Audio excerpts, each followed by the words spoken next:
violence and the need for a center with so Well, many of of our course, students. we're developing rapidly, and Yes. so people are exposed to more magazines, more television, more internet, and so they want to, in fact, they want to try these things that they see. And so, our young people, these issues are basically within the age group of school age group.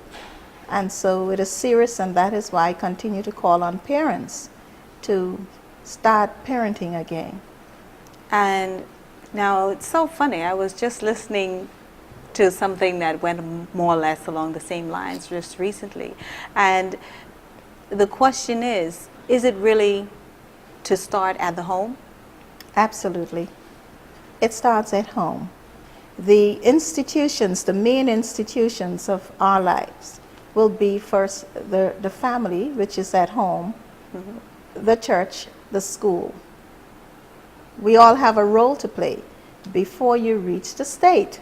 Yes. But in this country, it seems as if the government is picking up all of the blame, picking up all of the tabs, and of course bearing the burden, because not only that we have to juggle our figures and see what we pay for first or what we implement first, it also takes a toll on us as ministers. I can tell you, the premier and the rest of the ministers, we do care. I care a whole lot about our social issue. I'm broken into pieces when I hear that a child hurt another one, or another family is fighting and breaking, of such a breakdown in the family, while we have to pay at the end of the day. Yes. We are also, we have to build centers, we have to build institutions that they can recover from, but we also have to pay in dollars. And I forgot to ask you about the center, of course, the drug rehabilitation center that we're building. And how big will it be, and where will it be? Presently, we have been given land in the Northwest Point area. Now that is up for discussion simply because we thought if we're putting the juvenile center in Middle Caicos, perhaps we need to take the center away to the quiet areas of the Turks and Caicos.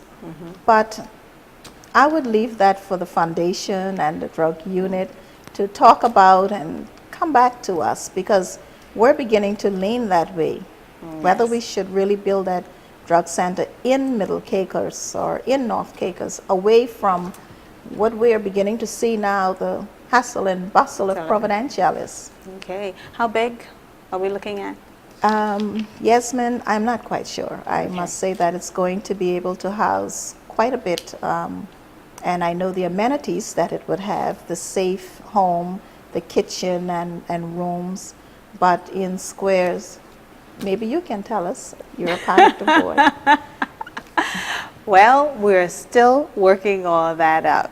We're still working all that out. And I knew about the area in Northwest Point, and of course, Northwest Point being chosen at the very beginning because it's away from a lot of the things that are going on within the main part of Providenciales. But so many tourist related businesses, yes, hotels and so forth, are already built in Northwest Point, and many more will be.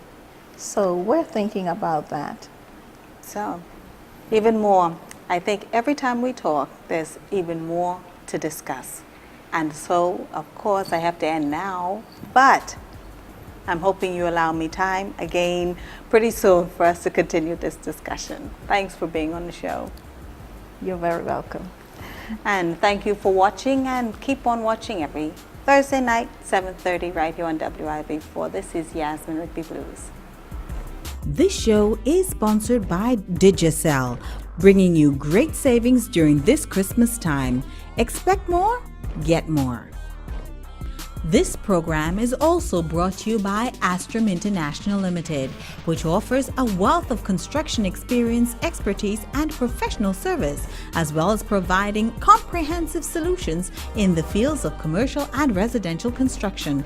Astrum International has been operating in the Caribbean for over 35 years and is currently building the 7 Stars Resort on Grace Bay Beach in Turks and Caicos.